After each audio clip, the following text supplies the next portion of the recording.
రేపు పూజకెళ్ళాలి కదా. దాని గురించే టెన్షన్ పడుతున్నాను. ఎందుకు? మా నానమ్మ తాతయ్య ఎంత కంట్రోల్ చేసినా మా అమ్మ ఆ రుద్రాని అత్త ఏదో ఒక రూపంలో గొడవ పుట్టిస్తారు, నిన్ను అవమానిస్తారు. అదంతా నేనేం పట్టించుకోలే. నీ గురించి నాకు తెలీదా? ఎంతమంది తలలు పగలగొట్టి ఎన్నిసార్లు పోలీస్ స్టేషన్కి వెళ్ళావో నాకు గుర్తులేదనుకున్నావా? ఇప్పుడు మా అమ్మ నిన్నన్నా నాకే బాధ, నువ్వు మా అమ్మనన్నా నాకే బాధ. ఈ గొడవలు ఎందుకనే రానన్నాను. కానీ నానమ్మ తాతయ్య స్వయంగా వచ్చి పెళ్లి చేసరికి కాదనలేకపోయాను. సరే, ఇదే కదా నీ భయం? ఒకవేళ మీ అమ్మ నన్నేమన్నా నేను అస్సలు నోరు తెరవను, ఒక్క మాట కూడా అనను. నన్ను కాదనుకుని సైలెంట్ గా ఉంటాను, సరేనా? అప్పుడు కూడా నాకే బాధ కదా. ఊరుకోరే బై. సారీ. వరలక్ష్మి వ్రతం చేసుకుంటే అంతా మంచే జరుగుతుందని అందరూ అంటారు కదా. చూద్దాం, మనకు కూడా మంచే జరుగుతుందేమో. నాకు నమ్మకం ఉన్నా లేకపోయినా నీకోసం వ్రతం చేసుకుంటా. అమ్మమ్మ తాతయ్య వచ్చి పిలిచినాక పోకపోతే మర్యాదగుండదు. ఇంకేం ఆలోచించుకో. నా వల్ల అక్కడ ఎలాంటి గొడవ జరగదని నేను నీకు మాటిస్తున్నాను. చాలా. ఈ కోడలికి పూజలు పండగలు అనగానే ఒక చోట కాలాగదు, జింక పిల్లలా పరిగెడుతూనే ఉంటుంది. మరి సాంప్రదాయం ప్రకారం వ్రతం పూర్తవ్వాలి అంటే ఆ మాత్రం చెయ్యాలి కదత్తయ్యా. నేనింటి కోడలిగా అడుగుపెట్టినప్పుడు చేయలేదా ఏంటి? నీ కోడలతోనే నువ్వు పోటీ పడుతున్నావా? అమ్మో, దానికున్నంత ఓపిక సహనం నాకు లేవులేండి. అది మాత్రం నిజం. కావ్యని చూసి మురిసిపోతున్నారు. వ్రతంలో ఏం జరగబోతుందో తెలియక వాళ్ళు నవ్వుకుంటున్నారు. చెల్లెలకి జరగబోయే అవమానం తెలియక ఆ కావ్య హడావుడి చేస్తుంది. నువ్వేం చేస్తావన్నది పక్కన పెడితే ఇంట్లో వాళ్ళందరూ కలిసి ఆ కళ్యాణప్పు వాళ్ళని శాశ్వతంగా ఇక్కడ ఉంచడానికి ఏం చేస్తారో అని నా కంగారుగా ఉంది. ఈ రోజు వీళ్ళనుకున్న దానికన్నా నేను అనుకున్నదే చేస్తాను. ఆ అప్పు ఈ ఇంటి కోడలుగా పనికిరాదని రుజువు చేసి తీరుతాను. నిన్ను నమ్ముకుని నీకు సాయం చేస్తూ నీ వెంటే నడుస్తున్నాను. ఏం చేస్తావో నీ ఇష్టం. ఆ సంగతి తర్వాత ముందు నువ్వు ముత్తైదువుల్ని పిలిచావా? పిలిచాను ధాన్యలక్ష్మి. మరెక్కడా? ఇంకా రాలేదే? అప్పు రావడానికి ముందు వాళ్ళిక్కడ ఉండాలి. అదిగో వచ్చేసారు. నమస్కారం. నమస్తే అండి. నమస్కారం. నమస్కారం. రండి రండి రండి రండి. ధాన్యలక్ష్మి పద. అన్నీ వచ్చినట్టే కదండి. ఇదేంటత్తయ్యా, వీళ్ళందరినీ ఎవరు పిలిచారు? ఇవి మన ఇంట్లో వాళ్ళతో మాత్రమే వ్రతం చేయాలనుకున్నాం కదా. నాకు కూడా తెలీదే, ధాన్యలక్ష్మి పిలిచిందేమో. అసలే కళ్యాణ్ అప్పు వాళ్ళు వస్తున్నారు. ఈ సమయంలో వీళ్ళందరూ ఉంటే ఏమవుతుంది? వచ్చిన వాళ్ళకి భోజనాలు పెట్టి వాయినాలిచ్చి పంపిస్తాం, అంతే కదా. అనవసరంగా కంగారు పడకు, వెళ్ళి వాళ్ళకి భోజనాల సంగతి చూడు. నమస్కారం అండి. ఇప్పుడైనా రావటం? ఇప్పుడే వస్తున్నానండి. నానమ్మ. ఏంట్రా? ఏం లేదు నానమ్మ. సరే, అంటే ఉంది. ఏముందిరా? అదే అప్పు కళ్యాణ్ బయలుదేరారా? ఎందుకు? ఎందుకేంటి? వ్రతానికి. ఎవరు పిలిచారు? అదేంటి, నువ్వు తాతయ్య వెళ్ళి పిలిచారు కదా. కదా, మేం వెళ్లి పిలిచినాక రాకుండా ఉంటారా? ఆ ముక్క తిన్నగా చెప్పొచ్చు కదా. మరి టెన్షన్తో చచ్చాను. ఎన్నిసార్లు చెప్పాలరా? ఇప్పటికి 10 సార్లు అడిగావు. అన్నిసార్లు అడిగానా? ఎన్నిసార్లు అడిగావో కూడా గుర్తులేదా? వాళ్ళు రావాలి, ఈ కళావతి పొగరు దించాలి. మధ్యలో నీ పెళ్ళామేం చేసిందిరా? పెళ్లి నుంచి వెళ్ళిపోతుంటే వెనక్కి పిలవమంటే పిలవలేదు, తీసుకురావడానికి వెళ్దాం రమ్మంటే రాలేదు. ఇప్పుడు వాళ్ళు వస్తే కళావతి మొహం మాడిపోతుంది. నీ మొహం. కళావతిని అర్థం చేసుకునేది ఇంతేనా? అవునులే, అర్థం చేసుకునేవాడివే అయితే బూత్ బంగ్లాకి ఎందుకు తీసుకువెళ్తావు? నానమ్మ, ఇప్పుడు ఆ టాపిక్ ఎందుకు? అదుగో వాళ్ళు వచ్చినట్టున్నారా. బాబాయ్, పిన్ని, కళ్యాణ్ వచ్చాడు. అన్నయ్య, నా కొడుకు వస్తున్నాడు అన్నయ్య.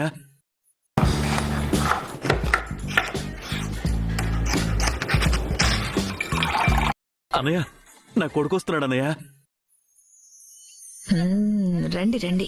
అభిమానంతో వచ్చి అవమానంతో వెళ్ళండి. ఆగండి. మొదటిసారి నీ కొడుకు కోడలతో కలిసి ఇంటికి వచ్చాడు. హారతిచ్చి లోపలికి తీసుకురా ధాన్యలక్ష్మి. నా కొడుక్కి హారతి ఇవ్వడానికి నాకెలాంటి అభ్యంతరం లేదత్తయ్య గారు. కానీ మీరంతా కోడలు కోడలు అంటూ నా నెత్తిన రుద్దడానికి ప్రయత్నిస్తున్న ఆవిడ గారు వ్రతమని తెలిసినా కూడా ఎలా వచ్చిందో చూసారా? ఏ కోసానైనా ఆడతనం అనేది ఉందా? ఆ వచ్చేది వ్రతానికని తెలుసు కదా, పబ్బుకో పార్టీకో వెళ్ళినట్టు అలాగ రావడం ఏంటి? అలాంటి దానికి హారతిచ్చి బొట్టు పెడితే కనీసం బొట్టైనా పెట్టించుకుంటుందా? ఏంటి ధాన్యలక్ష్మి, ఈ పిల్ల నీ కోడలా? ఏం చూసి చేసుకున్నాడమ్మా నీ కొడుకు? కొత్త కోడలు ఎలా ఉంటుందో చూడ్డానికి వ్రతానికి వచ్చాం. పట్టుచీర కట్టుకుని నగలేసుకుని లక్ష్మీదేవిలా ఉంటుందనుకుంటే ప్యాంటు షర్టు వేసుకొచ్చిందేంటి? ఈ పిల్ల ఏమన్నా ఫారంలో పుట్టి పెరిగిందా? పైగా వరలక్ష్మి వ్రతం అంటే ఎంత సాంప్రదాయంగా చేస్తాము. ఈ పిల్లలో ఏం నచ్చి చేసుకున్నాడమ్మా నీ కొడుకు? ఇదేంటి ఆదిలోనే హంసపాదు రాగానే ఎంత అవమానిస్తున్నారేంటి? అర్థమైంది. మీరనుకున్నది నెరవేరిందమ్మా. ఇంకా సంతోషంగా సంబరం చేసుకో, సాంప్రదాయబద్ధంగా వ్రతం చేసుకో. నాకు తెలుసు ఇలాంటిదేదో జరుగుతుందనే నేను రాను అన్నాను. ఇప్పుడు నీకు అర్థమైందా అన్నయ్య నేను ఎందుకు ఇంటికి రానున్నాను? పద. రే రే ఆగరా, ఏంట్రా గుమ్మం దాకా వచ్చి వెనక్కి వెళ్ళిపోతానంటావేంటి? ఇది నీ ఇల్లురా. సారీ అన్నయ్య, నానమ్మ తాతయ్య వచ్చి అడిగితే కాదనిలేక వచ్చాము తప్ప మనస్ఫూర్తిగా రాలేదు. మా అమ్మ ఎప్పటికీ మారదని ఒకసారి మీ అందరికీ రుజువు చేయాలని వచ్చాను, అంతే తప్ప నాకు రావాలనైతే లేదు. మీరు మా పేద గదికొచ్చి పిలిచినందుకు మీ పెద్దరికం నిలపాలని వచ్చాము తాతయ్య. మీ పెద్దరికానికన్నా ముందు అహంకారం నిలబడింది. ఒక తోడు అత్త చేరింది, అగ్నికి ఆజ్యం తోడైంది. ఈ ఇంట్లో మీ అమ్మ ఒక్కతే కాదురా, ఈ పెద్దమ్మ కూడా ఉంది. మీ నాన్న ఉన్నారు, మీ అన్నయ్య వదిన ఉన్నారు, నానమ్మ తాతయ్య కూడా ఉన్నారా. మా అందరి సంతోషం కోసం లోపలికి రండిరా. అవునరా, నువ్వు రావని నేను మనసులోనే ఎంతో కుమిలిపోయానురా. ఆ అమ్మవారే ఈ వ్రతం పేరుతో నిన్ను రప్పిస్తోందని చాలా సంతోషపడ్డానురా. వచ్చినట్టే వచ్చి వెనక్కి తిరిగి వెళ్ళిపోతే అన్నీ మరిచిపోయే నేను ఈ బాధను మాత్రం మరిచిపోలేనురా. నేనే ఇంటికి రాలేనన్నాను కానీ నిన్ను నా ఇంటికి రావద్దు అనలేదు. మీకెప్పుడు చూడాలనిపించినా రావచ్చు. ఇంకా ఇంకా అవమానించి దీన్ని జీవితంలో ఈ ఇంటికి రావాలంటేనే భయపడేలా చేద్దామనుకుంటే నా కొడుకు వెళ్ళిపోతానంటున్నాడే. పద. కళ్యాణ్ ఆగండి. కొత్త కోడలు గౌరీదేవితో సమానం అంటారు. నట్టింట్లోకి అడుగు పెడితే మహాలక్ష్మితో సమానం అంటారు.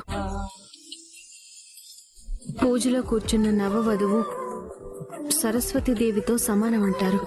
ముగ్గురు అమ్మలు ఆ ఒక్క రూపంలోనే ఇంట్లోకి అడుగు పెడుతుంటే గుమ్మంలో నుంచి వెనక్కి తిప్పి పంపించడం ఇంటికే అరిష్టం కవిగారు. కోపాలు, తాపాలు, పంతాలు, పట్టింపులు వీటికన్నా బంధాలు, బంధుత్వాలే ముఖ్యం. కానీ మీ చెల్లెలు పూజకొచ్చినట్టుందా? జబ్బల్లేని జాకెట్ వేసుకుని అందరి ముందు తిరిగే నువ్వు మాట్లాడుతున్నావా అత్త? కట్టుబట్టలతో బయటకు అడుగుపెట్టిన జంట పట్టుబట్టలతో రావాలని ఎలా అనుకుంటున్నారు? దానికున్నవేవో అవి వేసుకుని వచ్చింది. దుగ్గిరాల వారింట్లో చీరలకి నగలకి కొదవా? అమ్మమ్మ గారు ఈ జంట కోసం కొత్త బట్టలు తీసుకొచ్చారు, అవే కట్టుకుంటారు. ముందు మీరు వాళ్ళని లోపలికి రానివ్వండి. వదినా, కవిగారు, మీరు మీ భావుకత ప్రపంచం నుంచి అసలు ప్రపంచంలోకి అడుగు పెట్టారు. బయట మీ అమ్మ లాంటి వాళ్ళు, మీ అత్త లాంటి వాళ్ళు బోళ్ల మంది కనపడతారు. ఇంటికొచ్చిన ఈ ముత్తైదువుల్లోనే అలాంటి వారు ఉన్నారు కదా. కాబట్టి అడుగు ముందుకే వేయండి. ఒక చాదస్తపు సరిహద్దు రేఖని దాటుకుని ముందడుగు వేస్తున్నావనుకుని ఆ గడప దాటి లోపలికి రండి. అక్క, అప్పు, నీతో నేనెప్పుడూ మాట్లాడలేదు. అదేమీ మనసులో పెట్టుకోకు.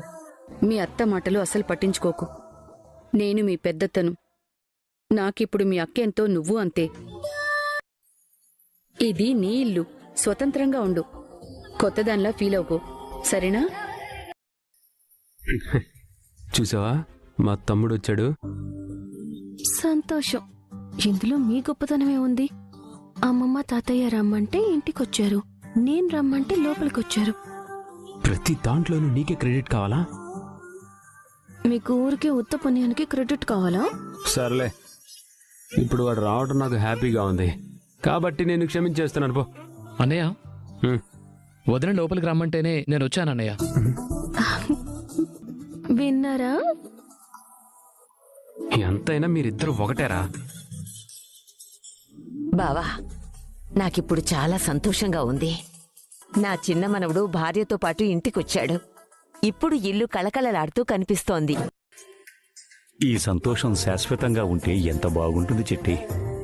ఇక్కడిదాకా తీసుకురాగలిగాం. ఇంట్లో కూడా ఉండే రోజు వస్తుంది బావా. ఆ వరలక్ష్మీదేవి వ్రతం జరుపుకుంటున్నాం కదా, ఈ వరం ఇవ్వకపోదు. రాజ్, తమ్ముడొచ్చాడు కదరా, వ్రతానికి అందరూ రెడీ అవుతున్నారు. నానమ్మ తమ్ముడు కోసం తెచ్చిన బట్టలున్నాయి కదా, అవివు తీసుకెళ్ళు. రే, బాబాయ్ సంతోషం చూసావా? వెళ్ళరా, వెళ్ళి కొత్త బట్టలు వేసుకుంట్రా. For not going empty-handed last minute, Blinkit. ఎందుకు డాడీ? ఇవి బానే ఉన్నాయి కదా. రే, మీరేమి వ్రతంలో కూర్చోవట్లేదురా. చివరిలో భార్యతో కాళ్ళు మొక్కించుకొని అక్షంతలు వేస్తే చాలు. ఇది మీ అన్నయ్య దృష్టిలో వ్రతం అంటే. వ్రతం మాది, ఫలితం మీ అన్నయ్యది. స్వప్న, అప్పుని తీసుకెళ్ళి రెడీ చేయి. అలాగే ఆంటీ.